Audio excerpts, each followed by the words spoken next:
Dieu, je vis encore.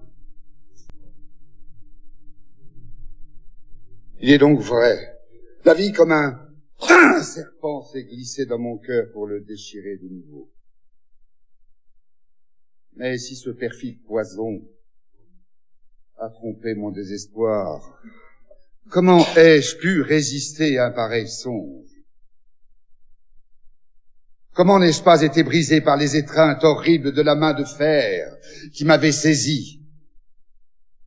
Ce supplice, ces juges, ces bourreaux, ces soldats, les clameurs de cette populace, ces pas graves et cadencés, tombant sur mon cœur comme des marteaux de cyclope, et l'inexorable mélodie retentissant à mon oreille jusque dans ce léthargique sommeil, pour me rappeler son image effacée et raviver la souffrance endormie. La voir, l'entendre, elle, ses traits nobles et gracieux défigurés par une ironie affreuse, sa douce voix changée en hurlements de bacchante, puis ses cloches! Ce chant de mort religieux et impie, funèbre et burlesque, emprunté à l'église par l'enfer pour une insultante parodie. Et encore elle, toujours elle, avec son inexplicable sourire, conduisant la ronde infernale autour de mon tombeau. Quelle nuit! Quelle nuit! Au milieu de ces tortures, j'ai dû pousser des cris. Horatio m'aurait-il entendu? Non. Non, voilà encore la lettre que je lui avais laissée. S'il fût entré, il l'eût prise, pauvre Horatio. Je crois l'entendre encore, si calme et si tranquille, hier, à son piano, pendant que je lui écrivais cet adieu suprême. Il ignorait les déchirements de mon cœur et ma funeste résolution, et de sa voix la plus douce, poète insoucieux des passions cruelles, il chantait sa ballade favorite.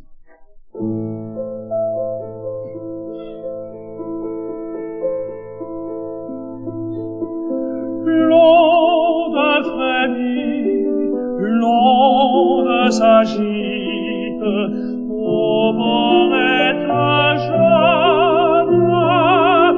pêcheur de ce beau lac, le choix excite dans l'âme une molle langueur.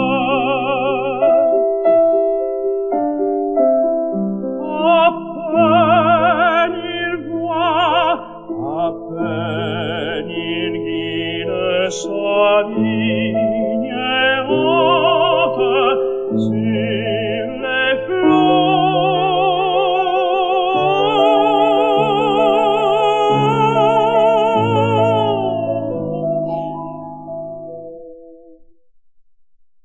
Tout à coup, sur le lac limpide, s'élève la nymphe des eaux. Tout à coup, sur le lac limpide, s'élève la nymphe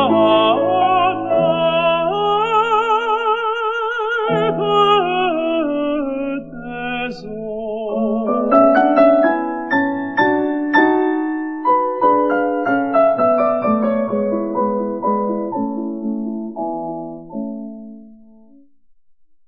Il y a 5 ans qu'Horatio écrivait cette ballade imitée de Goethe, et que j'en fis la musique. Nous étions heureux alors. Son sort n'a pas changé, et le mien. 5 ans, que j'ai souffert depuis lors.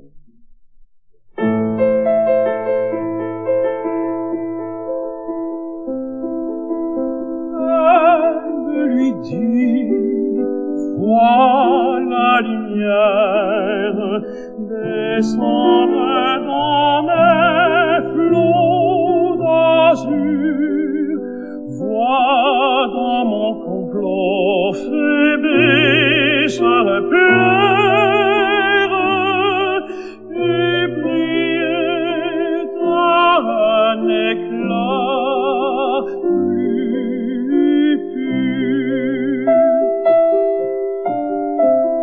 Vois comme le ciel sans nuage dans mes vagues paraît plus beau.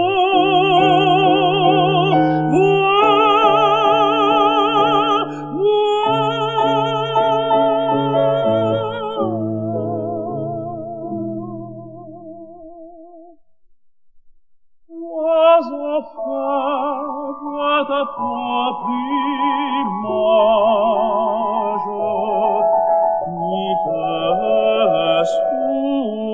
sourit du fond des eaux. Vois enfin, vois ta propre image,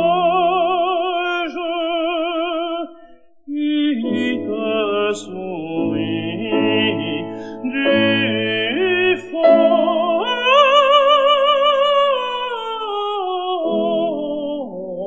des eaux. Sirène, sirène.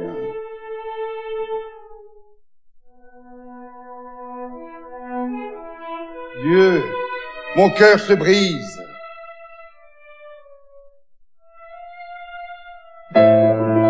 L'onde frémit, l'onde s'agite, vient mouiller les pieds des pécheurs.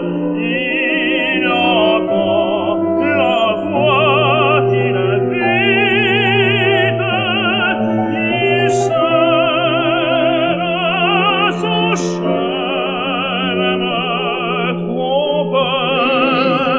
Oui, je ne l'ai que trop écouté. Une voix tendre, elle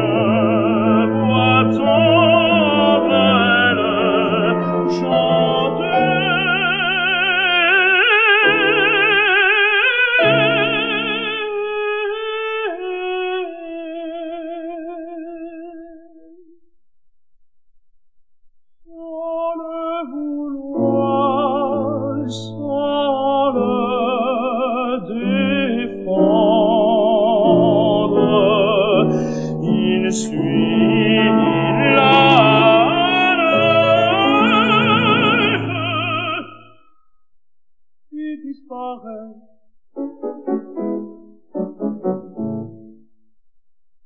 Étrange persistance d'un souvenir. Hélas, ces vers qui contiennent une allusion évidente à mon fatal égarement, cette musique, cette voix qui retentissent obstinément en moi, ne semble-t-il pas me dire que je dois vivre encore pour mon art et pour l'amitié? Vivre. Mais vivre pour moi, c'est souffrir. Et la mort, c'est le repos. Les doutes d'Hamlet ont déjà été une première fois sans force contre mon désespoir. Serait-il plus puissant contre la lassitude et le dégoût? Je ne cherche pas à approfondir quels seront nos songes quand nous aurons été soustraits au tumulte de cette vie, ni à connaître la carte de cette contrée inconnue d'où nul voyageur ne revient. Hamlet. Hamlet. Profonde et désolante conception, que de mal tu m'as fait.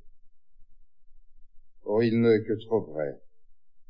Shakespeare a opéré en moi une révolution qui a bouleversé tout mon être.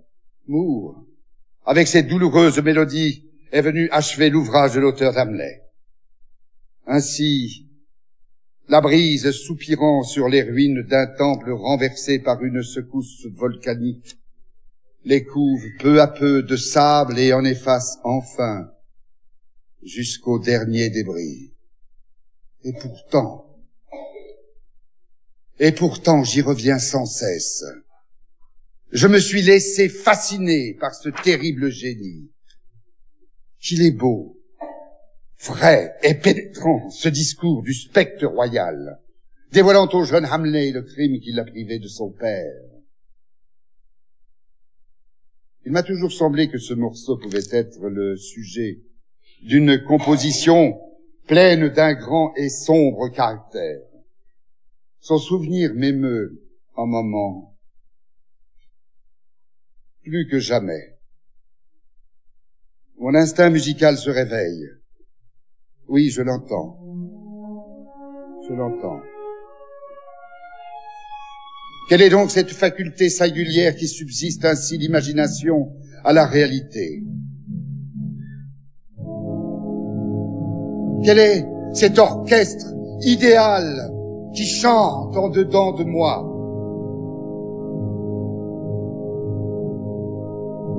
Une instrumentation sourde, une harmonie large et sinistre, une lugubre mélodie,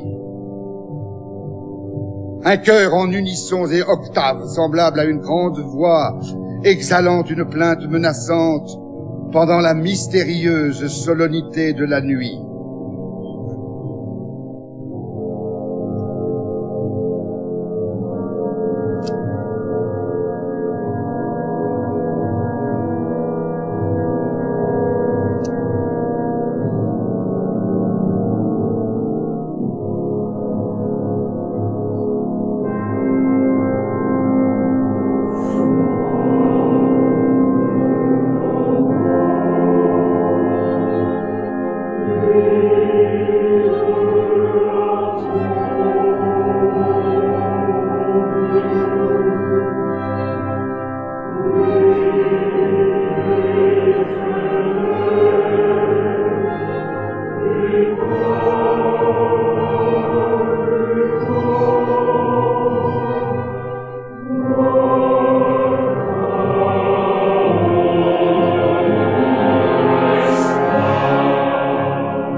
Oh, Shakespeare.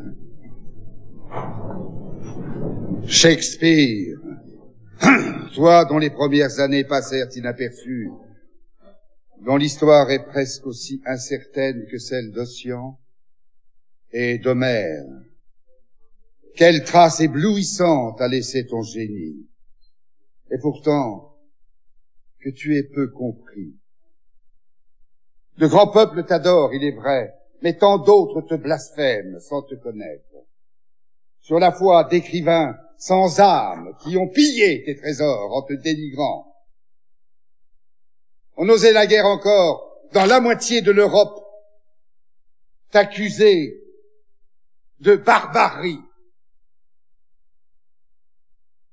Mais les plus cruels ennemis du génie ne sont pas ceux auxquels la nature a refusé le sentiment du vrai et du beau. Pour cela même, avec le temps, la lumière se fait quelquefois. Non, non. Ce sont ces tristes habitants du temple de la routine, prêtres fanatiques, qui sacrifieraient à leurs stupides déesses les plus sublimes idées neuves, s'il leur était donné d'en avoir jamais. Ces jeunes théoriciens de 80 ans, vivant au milieu d'un océan de préjugés, et persuadés que le monde finit avec les rivages de leur île. Ces vieux libertins de tout âge qui ordonnent à la musique de les caresser, de les divertir, n'admettant point que la chaste muse puisse avoir une plus noble mission. Et surtout, ces profanateurs qui osent porter la main sur des ouvrages originaux, leur font subir d'horribles mutilations qu'ils appellent correction et perfectionnement, pour lesquels, disent-ils, il faut beaucoup de goût.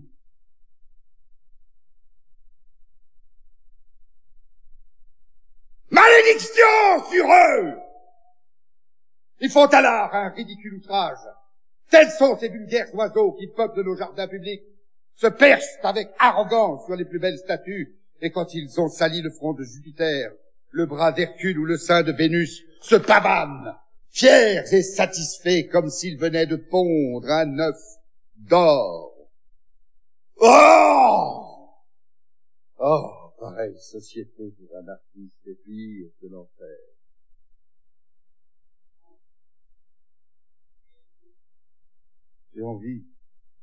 J'ai envie d'aller dans le royaume de Naples ou dans la Calabre demander du service à quelques chefs de Brahme.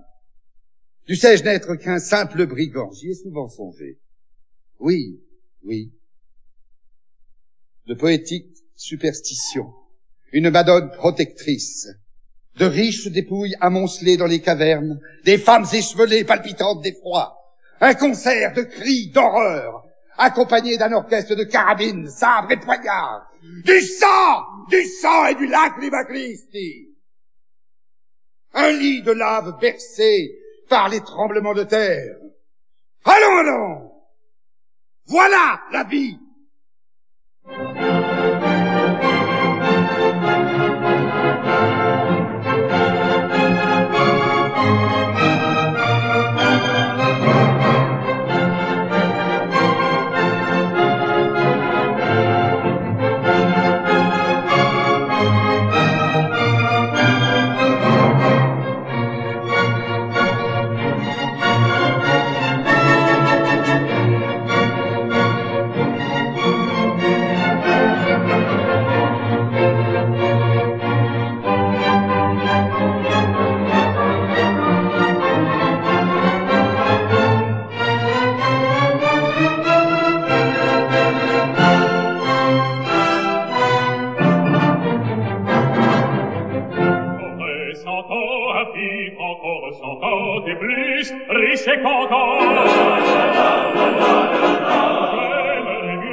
Nous allons voir à nos maîtresses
Incertain de ce monde frénétique, il passe maintenant aux rêves les plus enivrants. La douce espérance rayonnant sur mon front flétri, la force de se tourner encore vers les cieux. Je me vois dans l'avenir couronné par l'amour, la porte de l'enfer repoussée par une main chérie se referme. Je respire plus librement. Mon cœur, frémissant encore d'une angoisse mortelle, se dilate de bonheur. Un ciel bleu se pare d'étoiles au-dessus de ma tête. Une brise harmonieuse m'apporte de lointains accords qui me semblent un écho de la voix adorée. Des larmes de tendresse viennent enfin rafraîchir mes paupières brûlantes des pleurs de la rage et du désespoir. Je suis heureux. Et mon ange sourit en admirant son ouvrage. Son âme, noble et pure, scintille sous ses longs cils noirs, modestement baissés. Une de ses mains dans la mienne, je chante. Et son autre main, errant sur les cordes de la harpe, accompagne languissamment mon hymne de bonheur.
entier, mon Dieu, mon univers.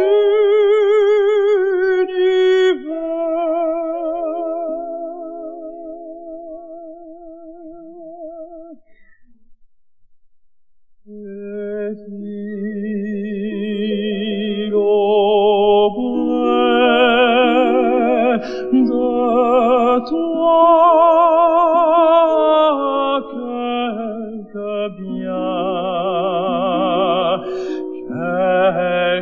bien que j'envie? Je te vois, tu souris, les cieux me sont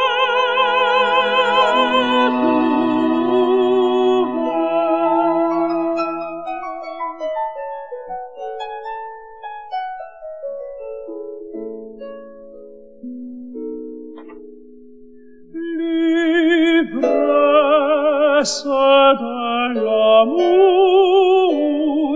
pour nous est brûlante. Cet endroit battement est plus délicieux.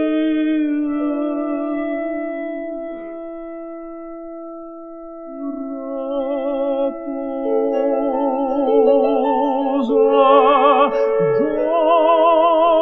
dans mes bras,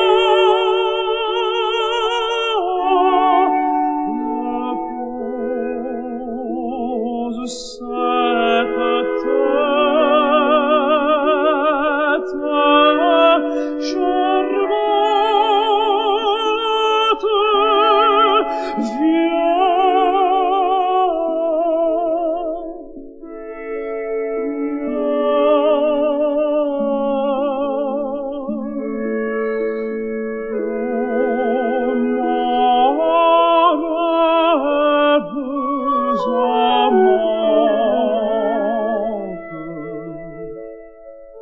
Sur mon front éperdu, viens clore tes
Oh, que ne puis-je la trouver, cette Juliette, cette Ophélie que mon cœur appelle? Que ne puis-je m'en livrer de cette joie mêlée de tristesse que donne le véritable amour? Et un soir d'automne, bercé avec elle par le vent du nord sur quelques bruyères sauvages, m'endormir enfin dans ses bras d'un mélancolique et dernier sommeil. L'ami témoin de nos jours fortunés creuserait lui-même notre tombe au pied d'un chêne, suspendrait à ses rameaux la harpe orpheline qui, doucement caressée par le sombre feuillage, exhalerait encore un reste d'harmonie. Le souvenir de mon dernier chant de bonheur se mêlant à ce concert funèbre ferait couler ses larmes, et il sentirait dans ses veines un frisson inconnu en songeant au temps, à l'espace, à l'amour, à l'oubli.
Mais pourquoi m'abandonner à ces dangereuses illusions? Ah, c'est pas ainsi que je puis me réconcilier avec la vie. La mort ne veut pas de moi. Je me suis jeté dans ses bras et elle m'en repousse avec indifférence. Vivons donc! Et que l'art sublime auquel je dois les rares éclairs de bonheur qui ont brillé sur ma sombre existence me console et me guide dans le triste désert qui me reste à parcourir. Oh, musique, musique, maîtresse fidèle et pure, respectée autant qu'adorée, ton ami, ton amant t'appelle à son secours. Viens, viens, déploie tous tes charmes. Enivre-moi, environne-moi de tous tes prestiges. Sois touchante, fière, simple, parée, riche, belle. Viens, viens, je m'abandonne à toi. Pourquoi réfléchir? Je n'ai pas de plus mortel ennemi que la réflexion. Il faut l'éloigner de moi. De l'action, et elle va fuir. Écrivons, ne fût-ce que pour moi seul. Choisissons un sujet original d'où les couleurs sombres soient exclues. J'y pense, cette fantaisie, oui, cette fantaisie sur le drame de la tempête dont le plan est déjà esquissé, je puis l'achever. Oui, un magicien qui trouble et apaise à son gré les éléments, de gracieux esprits qui lui obéissent, une vierge timide, un jeune homme passionné, un sauvage stupide, tant de scènes variées terminées par le plus brillant dénouement, arrête ma pensée sur de plus riants tableaux. Des chœurs d'esprits de l'air capricieusement jetés au travers de l'orchestre, tantôt adresseront dans une langue sonore et harmonieuse des accents pleins de douceur à la belle Miranda, tantôt des paroles menaçantes au grossier calibrant. Je veux que la voix de ces sylphes soit soutenue d'un léger nuage d'harmonie que brillantera le frémissement de leurs ailes.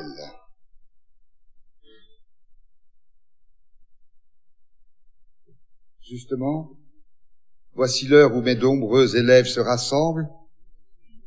Confions-leur l'exécution de mon esquisse. L'ardeur de ce jeune orchestre me rendra peut-être la mienne. Je pourrai reprendre et achever mon travail. Allons! Que les esprits chantent et folâtrent, que la tempête gronde, éclate et tonne, que Ferdinand soupire, que Miranda sourit tendrement, que le monstrueux calibrant danse et mugisse, que Prospero commande en menaçant, et que Shakespeare me protège.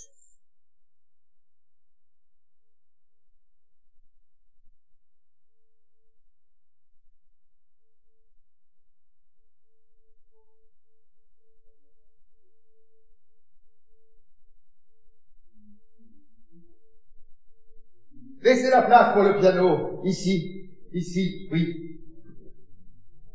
Vous ne comprenez pas qu'ainsi tournés, les pianistes ne verront pas le chef d'orchestre? Encore plus à droite, là, oui, bien. Bien. Nous allons essayer ma fantaisie sur la tempête de Shakespeare. Regardez le plus souvent possible les mouvements de votre chef. C'est le seul moyen d'obtenir cet ensemble nerveux, carré, compact, si rare même dans les meilleurs orchestres. Les chanteurs ne doivent pas tenir leur cahier de musique devant leur visage. Ne voyez-vous pas que la transmission de la voix est ainsi plus ou moins interceptée? N'exagérez pas les nuances, ne confondez pas le mezzo forte avec le fortissimo. Pour le style mélodique et l'expression, je n'ai rien à vous dire. Mes avis seraient inutiles à ceux qui en ont le sentiment, plus inutiles encore à ceux qui ne l'ont pas. Encore un mot. Vous, messieurs, qui occupez les derniers gradins de l'estrade, tenez-vous en garde contre votre tendance à retarder. Votre éloignement du chef rend cette tendance encore plus dangereuse. Les 4 premiers violons et les 4 seconds violons solis ont des sourdines? Bien. Tout est en ordre. Commencez.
Assez pour aujourd'hui.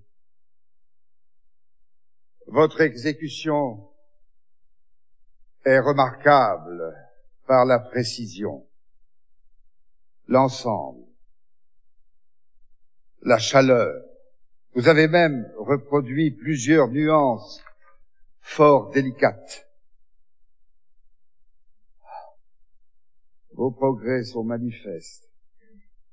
Je vois que vous pouvez aborder maintenant des compositions d'un ordre beaucoup plus élevé que cette faible esquisse. Adieu, mes amis. Je suis souffrant. Laissez-moi seul.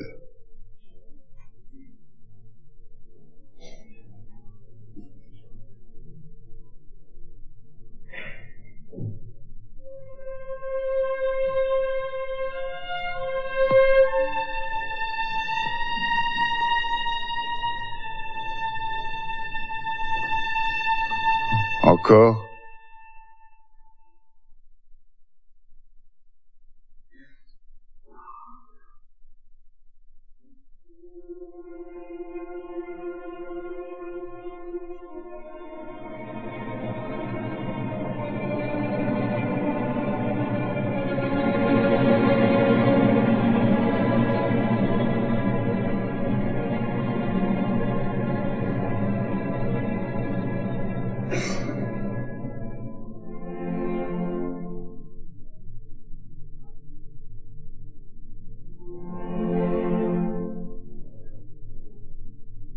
Encore.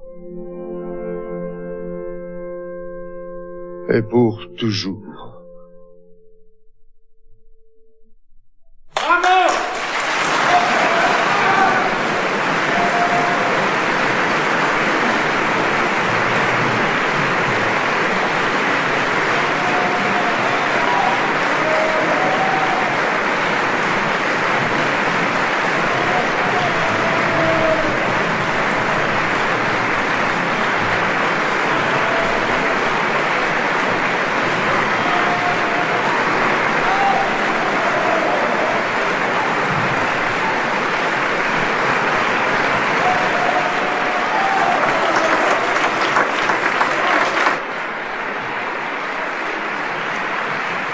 Lélio d'Hector Berlioz, Lélio, le retour à la vie, monodrame lyrique en 6 parties. Nous écoutions ce concert transmis en direct du Théâtre des Champs-Élysées à Paris avec Ricardo